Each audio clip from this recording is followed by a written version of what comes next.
Hi all, welcome to hills brownie Ooty channel. வீடியோக்குள்ளே போகிறதுக்கு முன்னாடி நம்ம சேனலை சப்ஸ்கிரைப் பண்ணிக்கோங்க. மறக்காமல் பெல் பட்டனை ப்ரெஸ் பண்ணிக்கோங்க. அப்போ தான் நான் போடுற வீடியோ உங்களுக்கு உடனுக்குடனே நோட்டிஃபிகேஷன் வரும். இப்போ நம்ம வீடியோக்குள்ளே போயிடலாம்.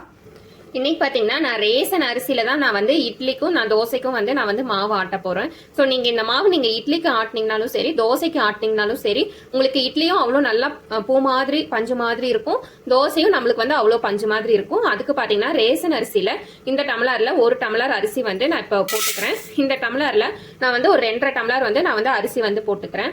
1 டம்ளர் போட்டேன், இன்னும் ஒரு 1.5 டம்ளர் அரிசி போட்டுக்கலாம். 2வது டம்ளரு 1/2 டம்ளர் அரிசி போட்டுக்கிறேன்.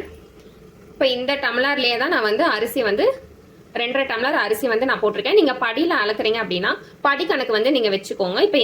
இப்போ வந்து இதே டம்ளரில் நம்ம வந்து உளுந்தும் நம்ம வந்து அளந்து எடுத்துக்கலாம். 2.5 டம்ளருக்கு அரிசிக்கு பார்த்தீங்கன்னா 1/2 டம்ளர் வந்து உளுந்து அளந்து எடுத்துருக்கிறேன். 1/2 டம்ளர் உளுந்து வந்து நம்ம போட்டுக்கலாம். இப்போ வெந்தயம் போட்டுக்கலாம். வெந்தயம் வந்து ஒரு 1/4 ஸ்பூன் அளவுக்கு வெந்தயம் போட்டுக்கிறேன். ரொம்பவும் வெந்தயம் போட்டுறாதீங்க, அப்புறம் வந்து நம்மளுக்கு மாவு வந்து நம்மளுக்கு ரொம்ப கசக்கும். அதனால வெந்தயம் வந்து 1/4 ஸ்பூன் அளவுக்கு போட்டுக்கோங்க. அரிசி, உளுந்து, வெந்தயம் இது 3மே நம்ம வந்து சேர்த்துட்டோம். ஸோ இப்போ வந்து இந்த அரிசியை வந்து நம்ம கழுவிட்டு ஒரு 3 மணி நேரத்துலேருந்து 4 மணி நேரம் போல் நம்ம ஊற வச்சுக்கலாம். ஊற வச்சதுக்கப்புறம் நம்ம மாவு வந்து ஆட்டிடலாம். இப்போ வந்து நான் வந்து அரிசியை வந்து கழுவிக்கிறேன். நம்ம இட்லி தோசைக்கு வந்து அரிசி ஊற போட்டு பார்த்தீங்கன்னா ஒரு 3 மணி நேரத்துலேருந்து 4 மணி நேரம் போல் அரிசி வந்து நம்மளுக்கு நல்லா ஊறிடுச்சு பாருங்கள். இப்போ நம்ம இதை வந்து கிரைண்டரில் போட்டு நம்ம அரைச்சிக்கலாம். நம்ம அரிசி ஊற வைக்கும் போதே பார்த்தீங்கன்னா நம்ம வந்து கழுவிட்டு தான் நம்ம ஊற வச்சிருப்போம். அதனால நம்ம இப்போ அலாசணும் அப்படின்ற அவசியம் கிடையாது. நம்ம அப்படியே நம்ம கிரைண்டரில் போட்டு நம்ம அரைச்சிக்கலாம். அரிசியை வந்து நம்ம கிரைண்டருக்குள்ளே போட்டுக்கலாம். அரிசி போட போட கொஞ்சம் கொஞ்சமாக தண்ணி ஊற்றிக்கோங்க.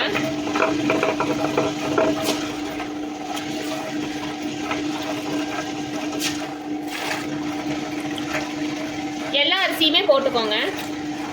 அரிசி கொஞ்சம் கொஞ்சமாக போட போட அப்படியே தண்ணி ஊற்றிக்கோங்க.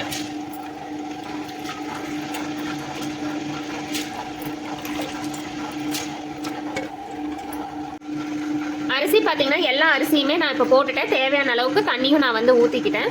இப்போ வந்து அரிசி வந்து நல்லா வந்து ஆட்டிடட்டும். அரிசி வந்து அரையிறதுக்கு பார்த்தீங்கன்னா நம்மளுக்கு ஒரு 20 நிமிஷத்துலேருந்து 30 நிமிஷம் போல் நம்மளுக்கு டைம் ஆகும். ஸோ அரைச்சதுக்கப்புறம் நம்ம எடுத்து பார்த்துக்கலாம். இப்போது தண்ணி எதுவுமே தளிக்க வேண்டாம். இந்த தண்ணியிலே மாவு வந்து அரைஞ்சிரும். உங்களுக்கு வந்து தண்ணி கம்மியாக இருந்துச்சு அப்படின்னா நீங்கள் வந்து தண்ணி கொஞ்சம் எக்ஸ்ட்ரா கொஞ்சம் சேர்த்துக்கோங்க. ஒரு கிளாஸ் இல்லைன்னா 1/2 கிளாஸ், அதுக்கேற்ற மாதிரி அரிசிக்கு ஏற்ற மாதிரி தண்ணி அளவை நீங்கள் பார்த்து ஊற்றிக்கோங்க. அரிசி போட்டு பார்த்தீங்கன்னா நம்மளுக்கு வந்துட்டு ஒரு 10 நிமிஷம் போல் நம்மளுக்கு வந்து ஆயிடுச்சு. இப்போ நம்ம ஓப்பன் பண்ணி பார்த்துக்கலாம். கிரைண்டர் ஆஃப் பண்ணிட்டு நம்ம ஓப்பன் பண்ணிக்கலாம்.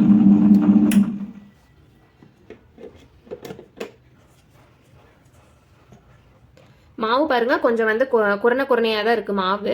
ஸோ தண்ணி வந்து இந்த தண்ணியே போதும் உங்களுக்கு. தண்ணி இந்த தண்ணி அளவே போதும். இந்த தண்ணிலே வந்து மாவு ஆடிரும். உங்களுக்கு அப்படி இல்லை தண்ணி அரிசிக்கு வந்து கொஞ்சம் தண்ணி பத்தலை அப்படின்னா நீங்கள் இந்த டைமில் வந்து நீங்கள் தண்ணி கூட நீங்கள் சேர்த்துக்கலாம். நான் வந்து தண்ணி எதுவுமே நான் சேர்க்கல.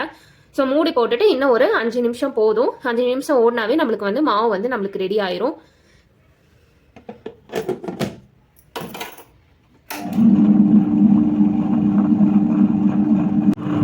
மூடி போட்டு பார்த்தீங்கன்னா ஒரு 5 நிமிஷத்துலேருந்து 8 நிமிஷம் பக்கம் போலவே நம்மளுக்கு வந்து மாவு வந்து ஓடி இருக்கும்.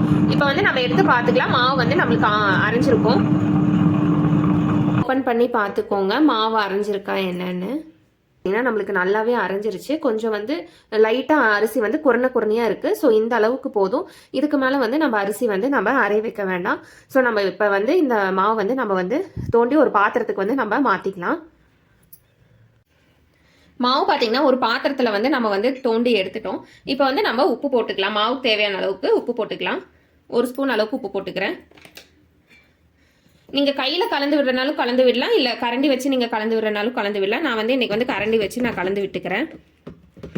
நல்லா மாவை கலந்து விட்டுக்கோங்க.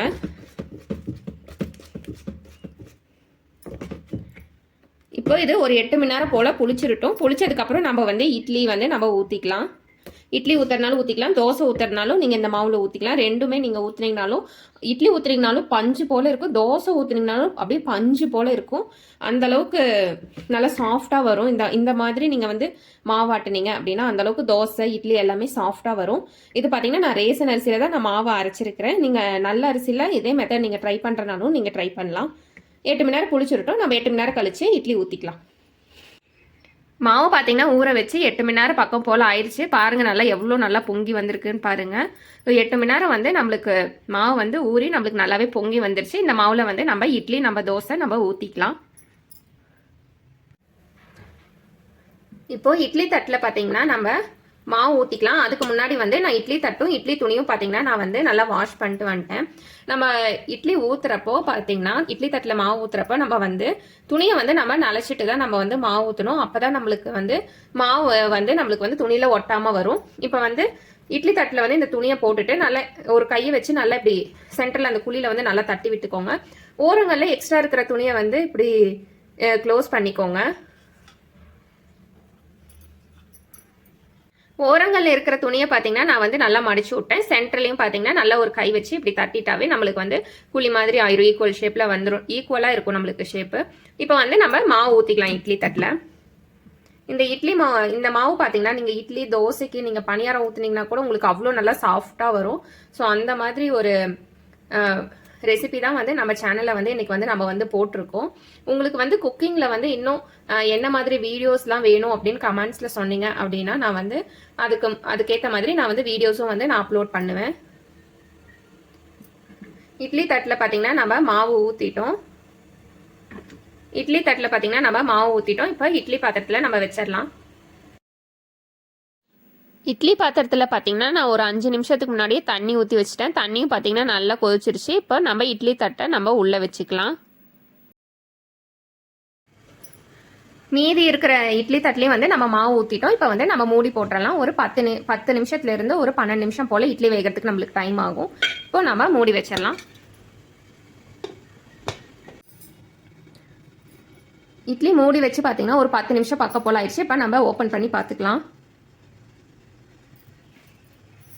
கூட மாவு வந்து இந்த டூத் பிக்கில் வந்து கொஞ்சம் கூட ஒட்டவே இல்லை. இப்போ நம்ம மாவு வந்து நம்ம எடுத்துக்கலாம். இட்லி வந்து நம்ம ஒரு பிளேட்டுக்கு வந்து நம்ம மாற்றிடலாம். பஞ்சு போல் இட்லி பார்த்தீங்கன்னா நம்மளுக்கு வந்து ரெடி ஆயிடுச்சு. இதுக்கு மேலே நீங்கள் வந்து அப்படியே சாம்பார் ஊற்றி சாப்பிட்டீங்க அப்படின்னா டேஸ்ட் வந்து அட்டகாசமாக இருக்கும். ஸோ இதே போல் ரெசிப்பியை வந்து நீங்களும் உங்கள் வீட்டில் வந்து செஞ்சு பாருங்கள். செஞ்சு பார்த்துட்டு எப்படி இருந்ததுங்கிறத கமெண்ட்ஸில் சொல்லிடுங்க. வீடியோ பிடிச்சிருந்தா வீடியோக்கு ஒரு லைக் பண்ணிடுங்க. அப்படியே நம்ம சேனலையும் சப்ஸ்கிரைப் பண்ணிடுங்க. நன்றி, வணக்கம்.